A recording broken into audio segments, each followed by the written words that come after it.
Welcome to the Rare Book Room. Thank you for coming out on this night with inclement weather. Do appreciate it. My name is Nicholas. I help direct the events here at the Strand Bookstore. Thank you, Mary. For a little bit of history, the Strand was founded in 1927 over on 4th Avenue's Book Row. Stretching from Union Square to Astor Place, Book Row gradually dwindled until after over 92 years, Strand is the sole survivor, still run by the original family who founded it, the Basses, still doing 400 events a year and housing new and used books. Tonight, I'm very excited to welcome award-nominated writer and singer-songwriter Alison Moorer.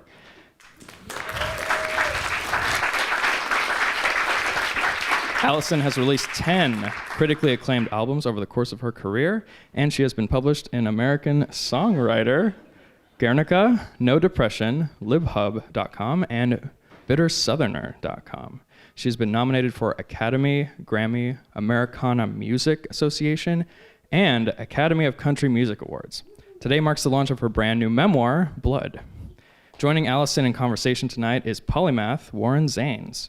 Zanes has been everything from a PhD and professor at several American universities, a vice president at the Rock and Roll Hall of Fame and Museum, a writer, a musician who has made 4 records with 1980s rock and roll band Del Fuegos, and 4 as a solo artist as well, and a thinker for hire who has worked on several high-profile music projects. We are very excited to have both of them here today. So without further ado, please join me in welcoming Alison and Warren to the Strand.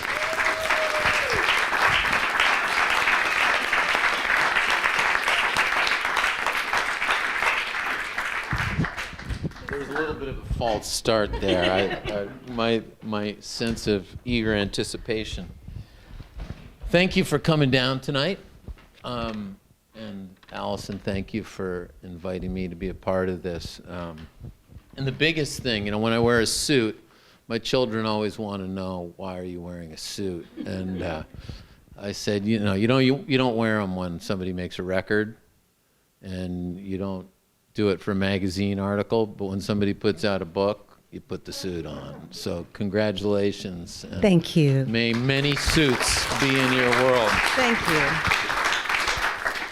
I wanted to start on the literary side of things, and one thing that I really was taken with was the structure. That it wasn't straight chronology, but also the way you played with form. And the fonts signaled sometimes a different style and a different mood. But I want to know how you arrived at that, because I'm guessing you thought a lot about it. Mm-hmm. The book opens with the deaths of my parents. And when I started this book, when I started writing it in earnest, that was the first thing that came out. I just knew that I had to take care of that business first. First of all, my story has been out there in the world. So to make a reader wait to get that information, I felt like was not fair. And also, Annie Dillard says, you must get all your deaths, maladies, and sicknesses out of the way in the beginning. So I trust in Annie Dillard. And I went with that. So it's not in chronological order because it's a memoir and not an autobiography. And memoir is, as I understand it, a place and a story set in a place and a time. And memory does not work chronologically. So I sort of wrote this as it came to me. So it jumps around. And that's just how we live with our memories. You mentioned that you were in discussion with people about how to go about this. What were some of the discussions? Who did you work with? Who were your kind of partners in this? I lived here while I was writing this book and was a New York City resident until just recently. So one of the things that I did while I was here was get a graduate degree at the New School. I decided to go to graduate school and get an MFA in creative writing. And while I was there, I was able to workshop some of this material. And I used this book as my thesis, and my thesis advisor was Robert Polito, who's an amazing faculty member at the New School. And we were sort of talking about the structure of the book and what would be the best way to approach it. And because I had started writing it in a non-chronological way, we thought that that was the right thing. But there are these interstitial pieces in the book that you mentioned. The book is in 3 sections. Every one of them starts with 5 pieces that are in a different voice than what I call the main text. The book opens with, I think, 5 objects. And I did that sort of by accident. I noticed while writing that I would sort of break off and write these pieces that were not, I knew they were not in quite the same voice as the main text. And I think that might have something to do with my background as a songwriter, because they're more lyrical, more poetic. It might have something to do with my love of poetry or my need to get something out in a way that maybe I just didn't have a way to do other than to change the voice a little bit. So I would write these pieces that felt more like, they're almost dreamy, some of them. And I didn't know what to do with them. And so I just started interspersing them throughout the text. And they serve, I think, 2 purposes. Sometimes they're a bridge to get from one thing to the next. And sometimes they describe a moment that I did not know how to do in a really well-constructed sentence. It's when you're talking about the objects at the beginning, and your father's hat in particular, it is interesting that I felt like I was in part, with you as you look at various documents, the traces of a past that you're grappling with. But I was really going like, don't put the hat up. Don't put the hat up. Did it change your relationship to any objects where they resonate too much for you, or did they resonate less by the end? The hat is the 5th object in the beginning of the book, isn't it? Did you not want me to hang it on the wall? Well, I just, I don't know if anybody else had this experience, but I was thinking from my own position about your position and going, it resonates too much. But you had the briefcase close by, you had the hat close by, and did your relationship with those objects change by the end of the process? Yeah, it did. I keep a lot of objects from my childhood, and as many objects as I have that belong to my parents around me. I carry them. And I've carried them from place to place. I'm wearing my mother's ring right now. I described this ring in the book. I hung my daddy's cowboy hat on the door of the closet of my bedroom in my last apartment here. And I had never done that before. I had had the hat, but I hadn't hung it up. I had kept it in the closet. I cannot tell you why I decided to hang it on the door. But I drove a nail into that door with determination. So much so that I had to get some filler and fix the hole.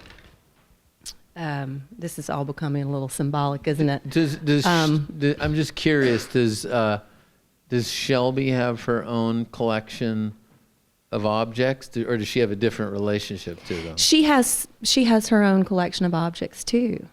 Yeah, she does. But I kept the hat there. I can't really tell you why I hung it there in the first place, But I would go to it while I was writing this book, and as I said, you know, if it's one of those days, I'll take it off the nail and put it on my own head. And I'll wonder, when did he wear this hat? Because it's very small. So it must have been a hat that he had when he was really young. I had a person say to me when I was talking to some different people about publishing this book, and an editor said to me, "Why did you hang the hat up? Why did you hang the hat on the door? Your father was a murderer. How could you do that?" And I was taken aback by her saying that to me, and I said, "Because he's still mine. That's why I hung that up." And I needed to see it.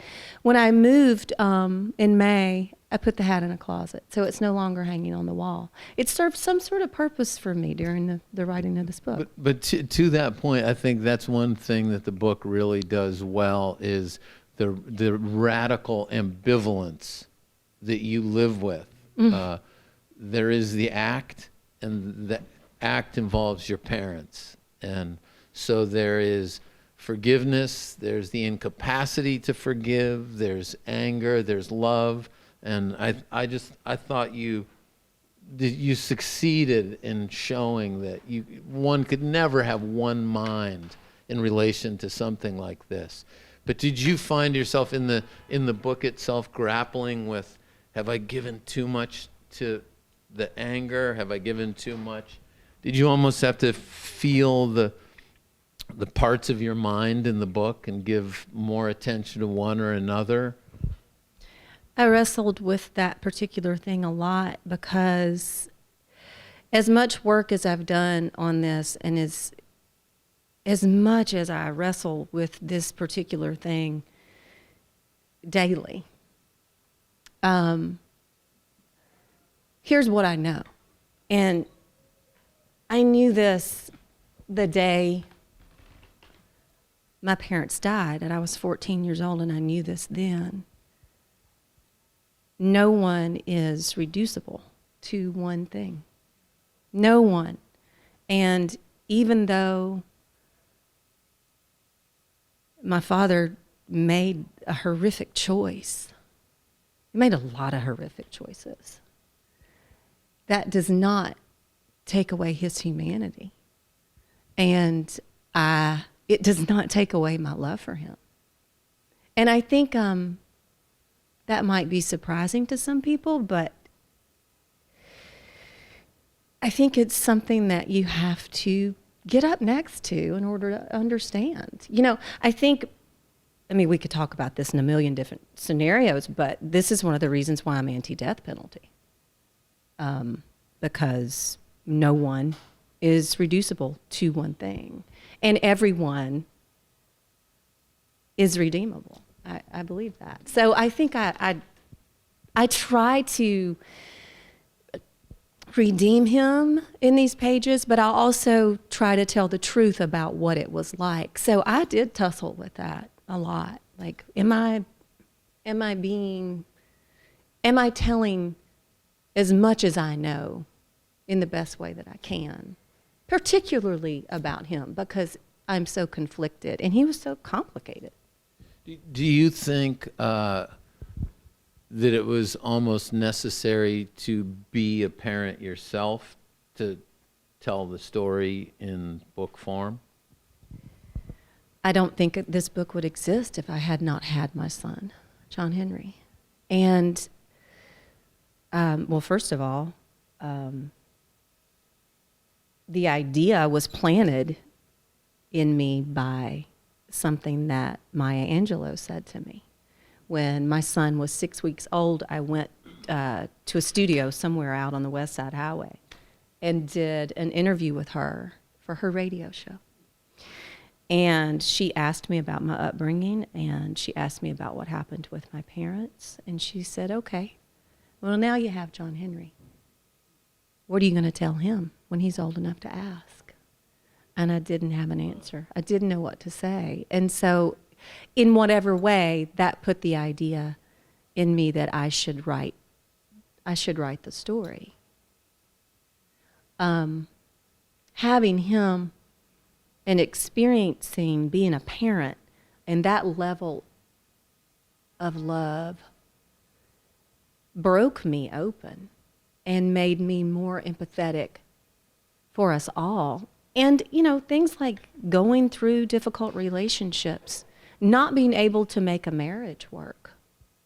Seeing how, when you're a kid, your parents are just your parents. And that's all they exist for. It's just to be your parent. And it's hard to think of them as people that had lives before you and as people who have lives outside of you. Because to us, our parents are everything. And it's hard for us as children to face the fact that we are not necessarily all that's to them. So I think when I became a parent, I was able to see I am still the same woman that I was before I had this child. Now, he's my main focus, but I still want to make art, and I still want to do the things I want to do, and I still want to read books, and I still, I did not develop one big mother brain cell. So I became more complex, and I was then able to understand better how my parents were as people.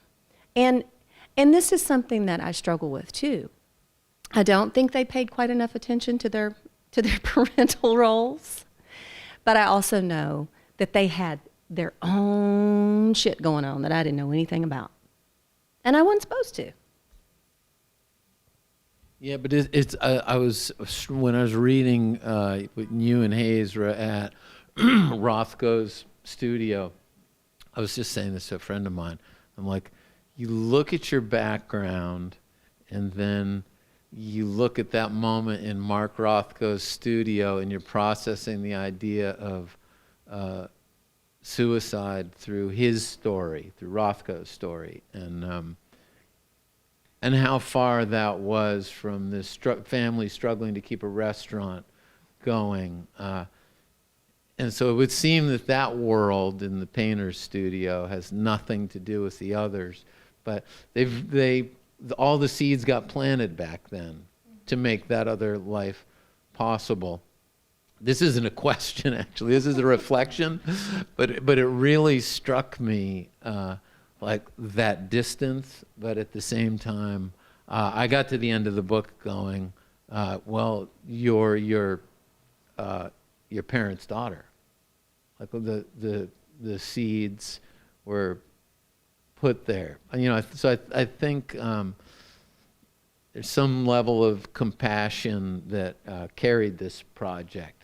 You looked at some really gritty truths, but I could see the lineage despite those, really, really hard truths. That's a reflection. This is a question. I wanted to ask about when you decided to start putting in some archival. So there are some lyrics, there's a handwritten map. What do those traces of the hand and the archive do you think, for the narrative? I think tangible things fire up the memory, and they definitely do for me. One of the things that I write about in one of the interstitial pieces is I have 4 of my mama's coffee cups.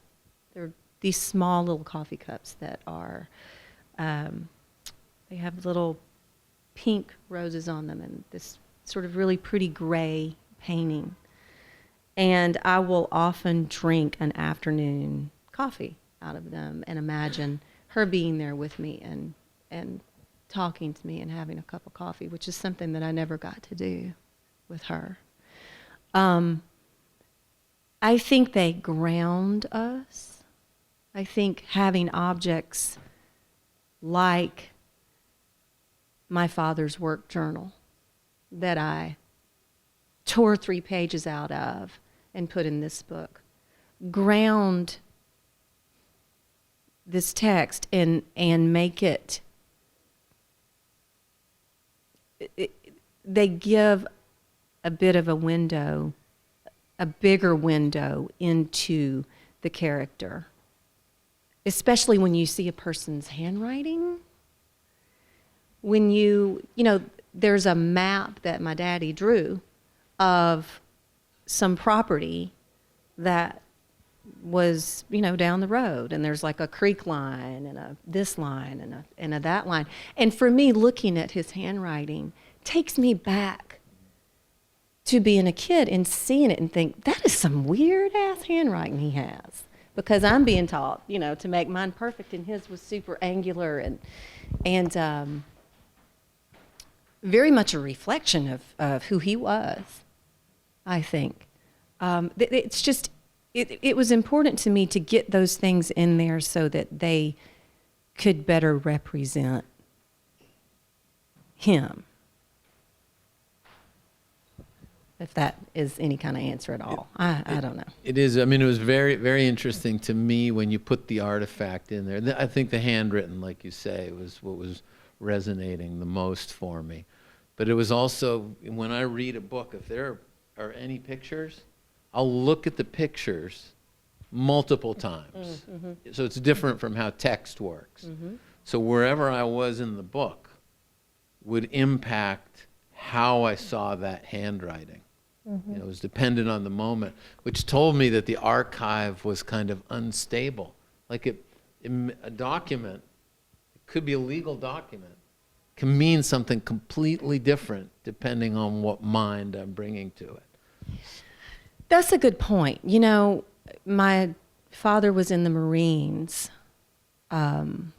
He joined in early 1968 and was honorably discharged in November of 1968. So at the height of the Vietnam War, he was in the Marines as an officer, because he had been to college for less than a year, which always confused me. I was like, how did this happen? How did he get out? And he had been an English teacher before, and I think there was something to the fact if you volunteered for service that you wouldn't maybe get sent to Vietnam, and he didn't want to go to Vietnam. And his family was apparently very anti-Vietnam. So I sent away for his Form DD-214, which is the standard military discharge form, and I did this years ago. And it tells me very little about anything. It's just sort of, here were his badges, and here are all these codes. Well, it's amazing what you can find on the internet now. So I look up the personnel manual for the Marine Corps, and I found the codes that went with the reasons why he was discharged. And, one of his badges was, expert marksman, blah, blah, blah, blah, blah. And one of the codes that gave the reason for his discharge was that he had failed a shooting test. And then I find out later, through a letter that I found that my grandmother had written to him in Quantico, which is where my sister was born, by the way. I hope to hear a report of failing out of the Marines. So there was this encouragement for him to not hit the target. I don't know. And this is a man I saw shoot 2 deer from 300 yards away one morning in 1983, close to Christmas, in the fog. So it's just, it's one of those things that I'm just like, he failed a shooting test? And these are the things that drive me crazy, because I want to be like, did you do that on purpose? Like, I wish that I could discuss this with him. I would like to know his thoughts. Did you not believe in the war? Did you, so many questions. And really this book is about questions. So if, John Henry is the ultimate audience for the book, to what degree was Shelby in your head as you were writing? And, and when, and how did you present it to her? When did you? How did you talk about it? I'm curious. I don't remember when I told her I was writing it. And I don't think I showed her any pages until it was done. I did a couple of times ask her some questions about her take on some things that had happened and what she remembered about this or that. And one of the things that sticks with me. And one of the things that became an overarching theme of the book was she told me in an email, by the time I knew that you were coming along, I was primed and ready. I was primed and ready, and I was ready to be your protector from day one. My mama used to tell a story about catching her trying to lift me out of the baby bed. And she had to coax me back down into the bed because, you know, my sister's only 3.5 years older than I am. And she doesn't know why she wanted to get me out of the baby bed. But she always was a fierce, brave, protective sister. And she bore the brunt of a lot of things that happened that I just escaped from. And those were our skill sets. You know, she wants to get in the middle of things, and I want to go read a book. I love the wanting to be a cheerleader.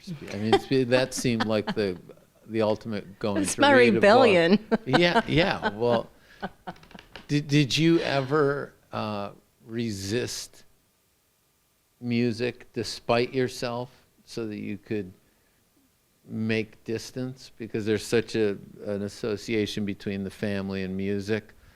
Did you do with music what you did with cheerleading? Mm-hmm. I did. It was all, you know, my trying to be more mainstream, if you will, which I failed at that. I'm too pale, don't tan. So, you know, it doesn't really work out for me. I'm a born goth. I began to distrust music in a way. First of all, I went through the typical sort of, you know, by the time I got my own radio when I was, I think, 9 years old, I started tuning in to the rock station. And I think I describe hearing Every Breath You Take for the first time and making a connection between that record and all the records that I had been hearing for my whole life because of one passing chord that absolutely electrified me. There's like a 7 chord in the bridge that somehow brought up country songs for me, and it was hearing that song that made me realize that genres do not apply, and they never would apply for me.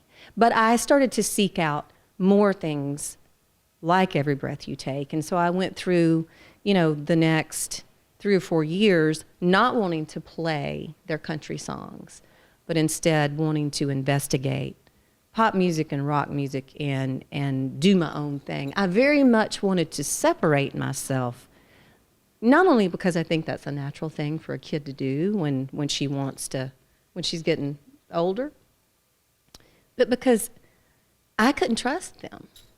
They were not trustworthy people. And at that point, my sister wasn't either, because she was aligned with them because she so badly wanted to play music. And I, you know, thought that cheerleading looked cool. When how did you negotiate is the wrong word, but you obviously asked Shelby to write the foreword, and did you just give her do whatever you want to do? How did you approach that? Because it's kind of I think it's an amazing foreword. It's super honest, and I wouldn't expect anything less. Nor would I. But to kind of, you know, in this paraphrasing, I mean, to say like she hadn't seen you. So your protector is saying she didn't see you, and it was in reading this that she saw you. She finally recognized me as a person who was there too, I think. when she read this book. And she has told me since that she was able to finally see herself in a way that she had been unable to see herself. My sister is very honest, but she's also someone who has traditionally plowed through and has not taken time to look at her own experience. And I totally understand why. I totally understand that. I had to go back and tell those stories about what she went through because I'm the witness. I'm the only witness that she has. And it's my responsibility to tell that. And she has told me that reading it changed the way that she sees herself, that she's able to look at her own experience and accept the fact that she did experience a lot of trauma and that she carries it with her. Because she's always been, fists up to the world and fighting it. She's ashamed of it. She doesn't want to admit that her daddy beat her up. It's a hard thing to say. It's a hard thing for me to say. It was hard for me to write. Those were some of the hardest passages in the book for me to write, were describing what happened to her, because it's one thing to write about people who are no longer with us, but when you're writing about someone who is, that's a big responsibility there. I was saying to Allison in the green room that I read something about narrative, the human narrative function and car accidents. That people start to begin telling the story of an accident prior to it happening. So the narrative function is to make sense of the thing that is just beyond sense.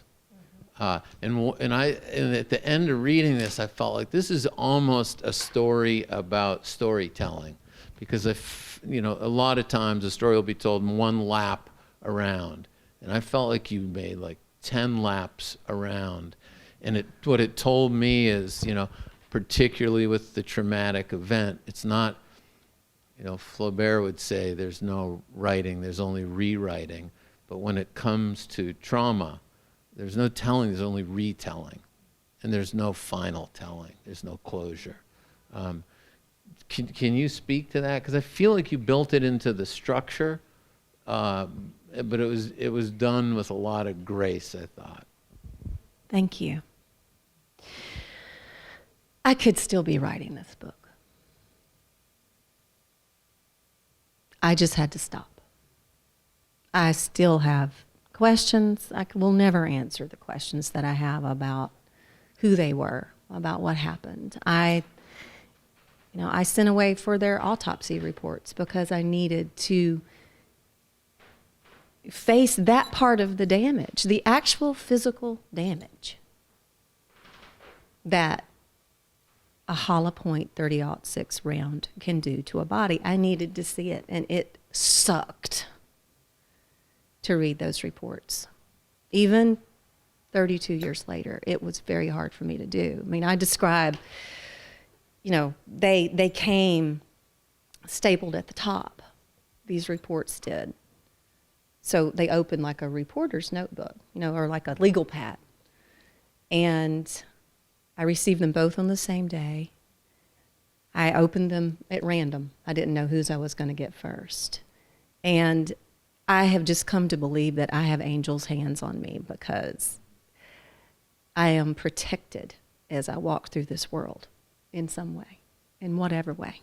Maybe it's the Alabama quarter I keep in my bra. I don't know. So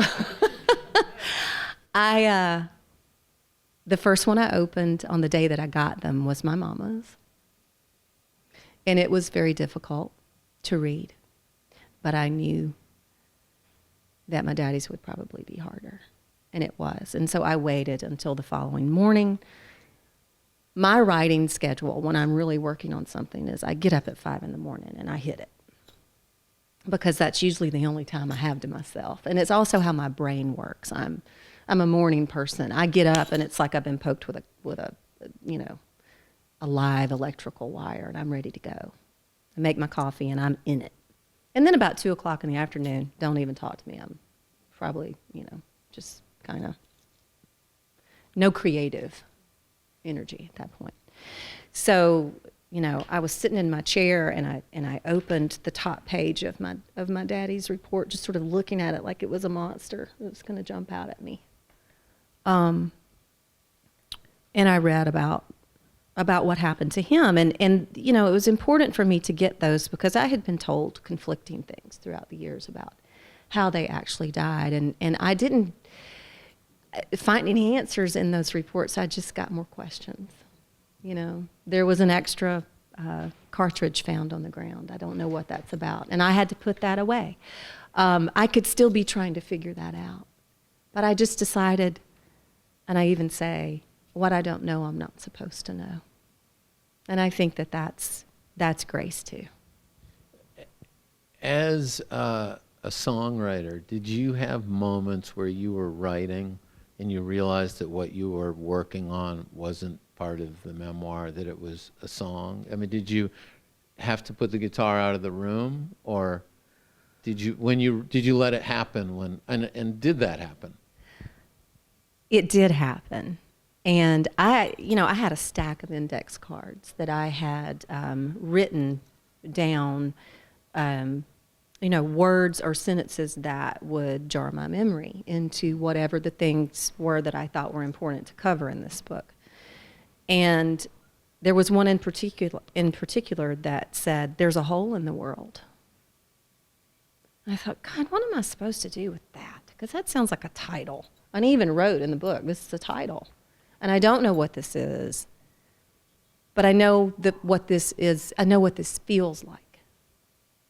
I know what there being a hole in the world feels like. And, I have always felt that there's a hole in the world since I haven't had a mama in it. And it was really about her. I didn't make it into a song. And I didn't want to write songs while I was doing this. I did. I made a record. I made 2 records, I think. I really just wanted to do this and stay focused because that's what it takes. You write books. As we talk, if anybody wants to interject as we get into the second half and ask a question, you can do that. So just get my attention if you need to. I'm just, if the story can't be told in a final way that brings closure, what is the, can you measure the healing? Was this ultimately a healing exercise? I assume it was, but I was just curious about the character of it. I think that it healed me more than anything else ever has. I don't think you can close a thing like this. I don't think families close. Families go on. And a thing like this happening can't be closed, except in the way that it can. And the only way that it can is to say, this happened. There are things I don't understand. I will always wonder why he made this choice. I will always wonder why my mother made the choices that she did. But I have to get off of the wheel of it because, as I said, I could still be writing this. It could have, turned into God knows what. I just had to stop. And I did stop. I stopped writing. I finished this book on my 45th birthday. And it did not occur to me until, I think recently, that when I turned 45, I had officially outlived them both. And they were 41 and 44 when they died. And when I turned 45, I think I felt like my life turned into my life.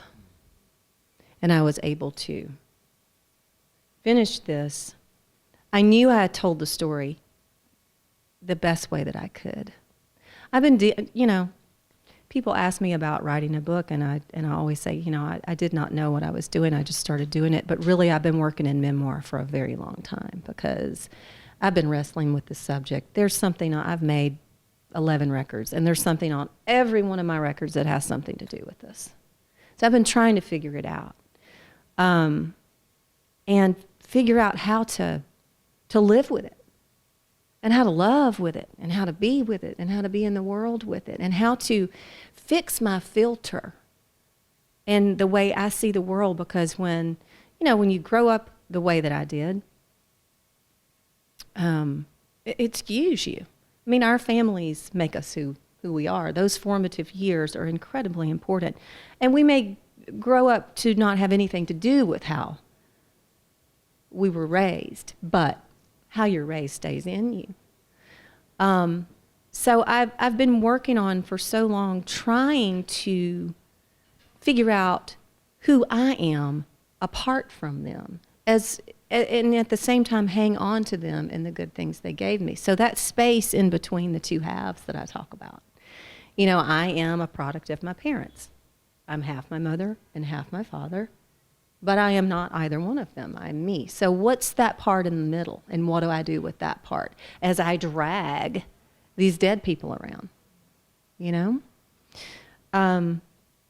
I've tried to make myself take more responsibility for my thoughts and my words and my actions, rather than looking back and saying, well, it's because, I know that has everything to do with who I am, but I want to be me.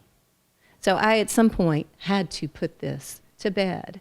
And all of that work that I did, and all of those songs I've written, and, I wrote a song called Cold, Cold Earth that went on my second record as a hidden track. When my first record came out, I didn't want to talk about this. I didn't want to sit with journalists and talk about my parents' murder-suicide. It wasn't a pleasant topic. And it wasn't something that was easy for me to talk about. It's still not easy for me to talk about it.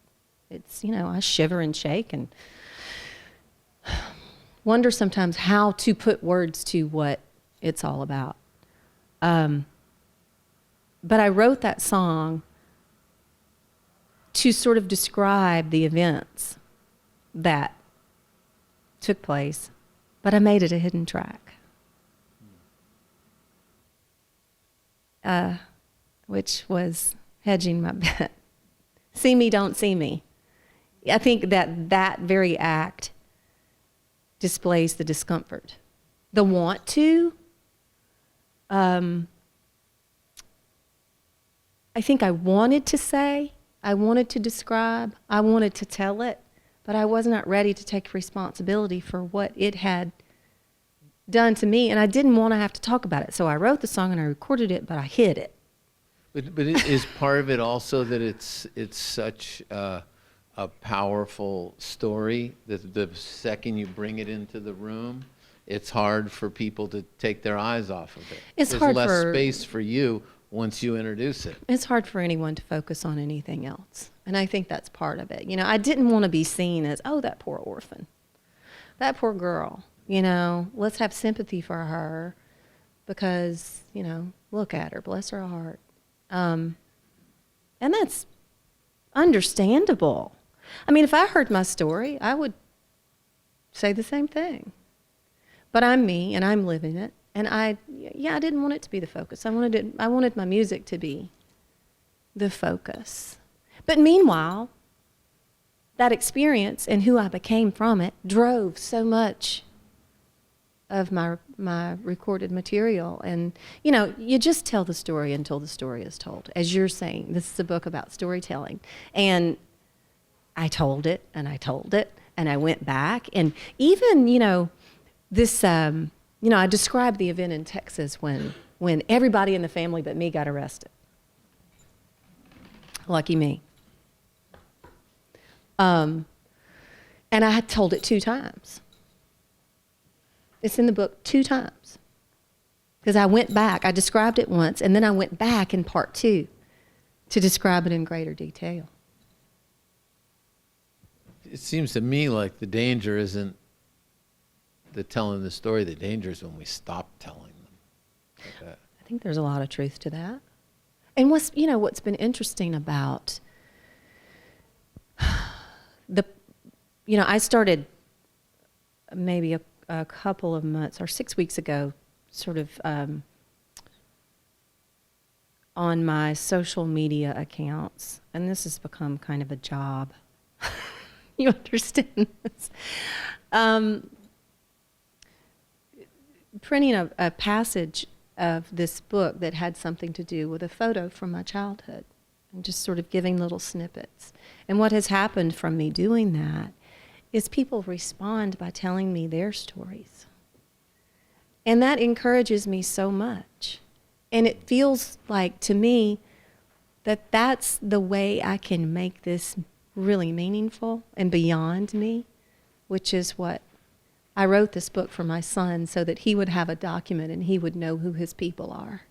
But to be able to put it out in the world and encourage other people to say, that happened to me too, or this makes me want to investigate my own history, or this makes me want to do some emotional work and uncover some of my own damage. That makes me feel like I've done something really worthwhile. It's thinking about your your father's wanting to break into the music business, the restaurant, the woodworking business. Any business he didn't have to punch a clock to go to. Yeah, except the local politics. I think they have to punch clocks.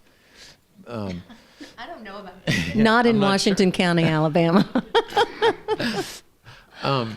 But you're not the first case I've seen where the children realize the parents' ambitions, and it's I could name some other artists who I know who that's the case, and there's something beautiful in it. There's something tragic in anybody who's unfulfilled. We want fulfillment for everybody, but there's something beautiful in the children realizing the parents' ambitions. Do you feel some of that in being able to put this book out? It wasn't just songs. That there was. Your father had an interest in books. He was, and this is one of the things that I wrestle with. He, I think, is someone I would have liked had he been healthy, had he been able to be his best self. I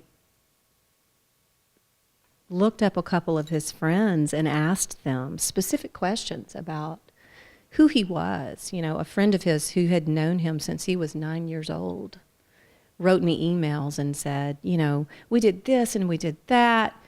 And I preached at the Jimmy Hill Rescue Mission in Birmingham, Alabama, while Franklin was at Auburn. And he would spend weekends with me and my wife, and he would go with me to the mission, and he'd play piano and sing while I preached. And he said to me one time, why don't you let me preach sometime? And he did preach a sermon, and he used a verse that, I'm paraphrasing here because I'm not a real Bible person, but it's, I can do all things through Christ. I would like to talk to him about that. He read a lot. There was a lot of Steinbeck around. There was a lot of Hemingway around. It was very male, But I'm very glad that those books were there. I'm glad I read The Pearl when I was 10. He wanted very much to be someone who was using his brain in whatever way that was, whether he taught shop. His college degrees, he had 2. He ended up with an education degree because his parents told him they would only pay for college if he became a teacher. But he got a minor in English. So that was his love of books, certainly. But he, he ended up teaching shop. And I remember this. I think I was about 4 when he had this job. So he, could weld, and he, could do anything with his hands. And my mama could too. She sewed and she painted, and she was very, very capable. They both were. My mother was raised in a musical family. Her mother was born in 1926, and she was one of 14 children. So what they did for entertainment was sing. And when they got a little extra money, they would buy the latest Jimmie Rodgers record. And when the house burned down, the things they cared about getting out of the house were the records and the guitar. And they all sang. So I grew up in this culture where, for fun, because we lived in the middle of nowhere, everybody would gather at her house, and we would sing. We would sing songs. They had, they would put groups together for this whatever celebration in town, the bicentennial 1976, and they'd make their costumes and sing, Heart of My Heart and those old standards. And my grandmother, my one remaining grandparent, tells me that I was just 3 years old and hanging out around under the piano, doing whatever, and chimed in with a, chromatic scale at the end, and just singing along. And I was raised that way, and I'm very thankful that I was, because music runs through your veins, and it gives you something to go to, and it gives a shape to your life when you have those things to go to, when you have your records and you have your songs. And I think that my parents had those things, and they played music. My mama was very naturally talented. She sang wonderfully. She had an amazing ear, so she could hear harmonies, just like breathing. And she taught my sister and me how to sing. We, like I said, we lived in the middle of nowhere, and we would sing in the car on the way to and from town every day, because the radio didn't work in the car for a while. Daddy was taught how to play guitar as a young man, and was pretty good, but he wasn't as naturally talented as she was. He didn't have rhythm, and he didn't have as great an ear. He could sing and he could play, but he had to work at it so much harder than she did, and that pissed him off. But we still played music together a lot, and he was the one, and it might have been because it came so naturally to my mama that it never occurred to her to make it anything other than a way of life. The ambition to do music came from him. It did not come from Mama, because he was the one getting the gigs. He was the one lining up. Well, we're going to go sing at the Forestry Festival, or we're going to drag y'all to a bar, and you're going to get up and sing at the, Big Texan in Amarillo, Texas. And he put us on stage when I was, I think, 3, and Sissy was 7, and we're singing at the Fiddlers Convention and entering the vocal group category and winning first or second prize. And it's just something that we did. It was not foreign to me. To be able to carry that on for them, I think I've seen that as a responsibility, as something that I wanted to do for them. It's a responsibility and an honor to be able to do that. When I made the record that goes along with this book, I included a song that the lyric to was, my sister found the lyric in our daddy's briefcase shortly after they died in 1986. It's a song called I'm the One to Blame. And it's this super heavy lyric. The handwritten lyric is dated 1967, which is before either of us were born. He was 26 years old. And the lyric is, I'm the one to blame, but I've paid the cost. Time has made me see just how much I've lost. Jealousy and pride drove me to shame. I'm so sorry, dear. I'm the one to blame. That's just the first verse. And it blows me away. I don't know what he thought of it, because I never heard him play the song. He never played the song. This is something that she found, and then she put music to. So I included it on this new record that I made to go with this book. And it felt so good to be able to do it for him, to give him a voice, finally, and say, here's your song, and people are going to hear your song. That is a beautiful story. And with that, I want to thank you, but I want to turn it over to the group for any questions you might have. Thank you. Thank you. Okay, I'll start. Hi. Thank you so much. Listening to you talk has been amazing because the idea of being able to get to the place of compassion that you seem to be coming from talking tonight and understanding, was there a pivotal moment where you found that and that ability to sort of accept the humanity of your father? I think I always had the ability. One of the reasons why I was such a useless child is because I was very soft-hearted. And I always had a lot of sympathy for him. And I think that that's just the power of love, the bond that I had with my parents. So I knew even the day that they died that I was not glad he was dead. I have never been glad he was dead. There have been times, and I still feel like it's probably best, because he was a person who could not figure out how to successfully be in the world. And that's heartbreaking for me. But I do feel a lot of compassion for him. And my heart breaks for the misery that he experienced. Becoming a mother really increased that, because I was able to hold my child, hold this little boy, and see my mama and daddy in him. And that allowed me to see them as children and realize that we all start out that way. We come clean. We get messed up by the world.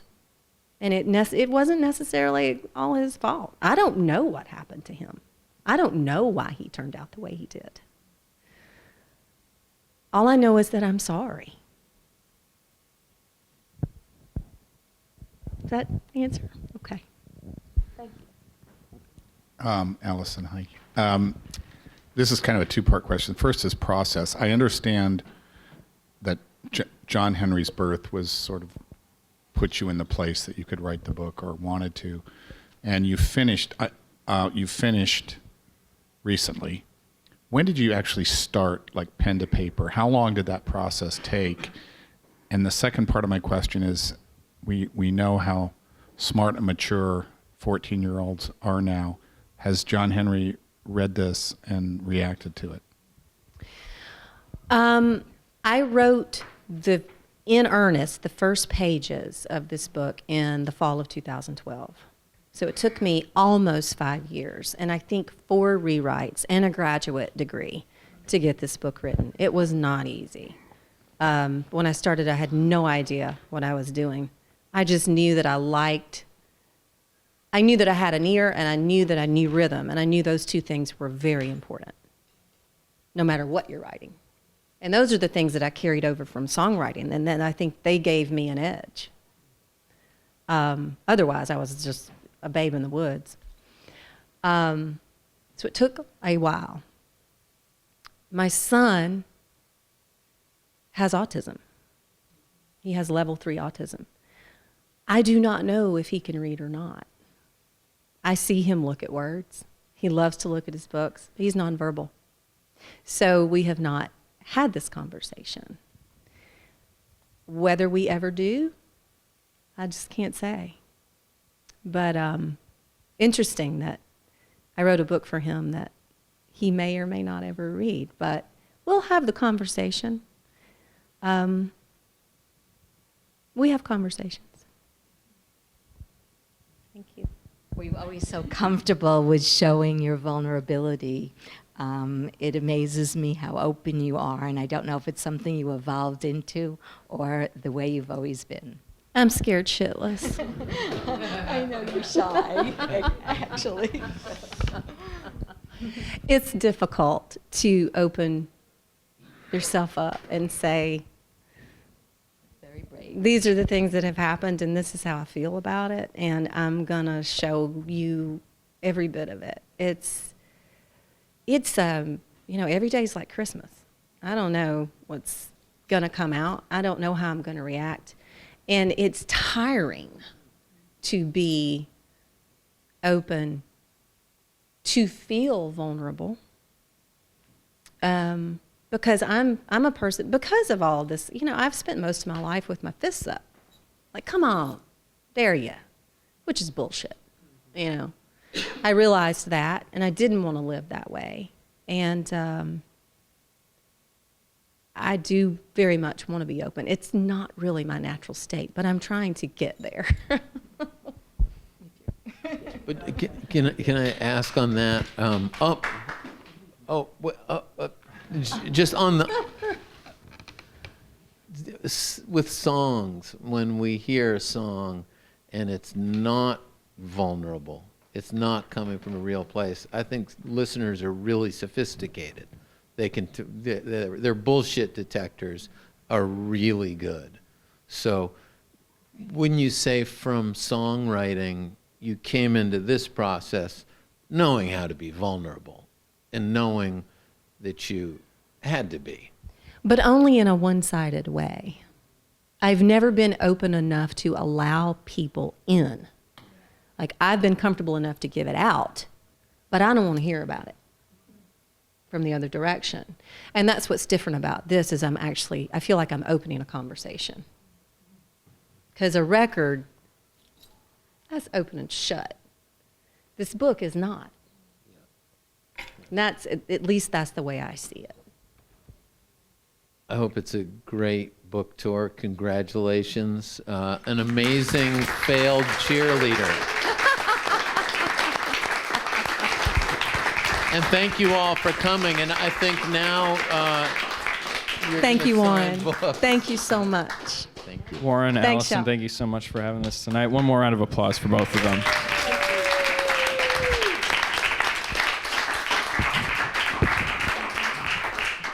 All right, ladies and gents, some of you have a book to get signed, I understand, from what I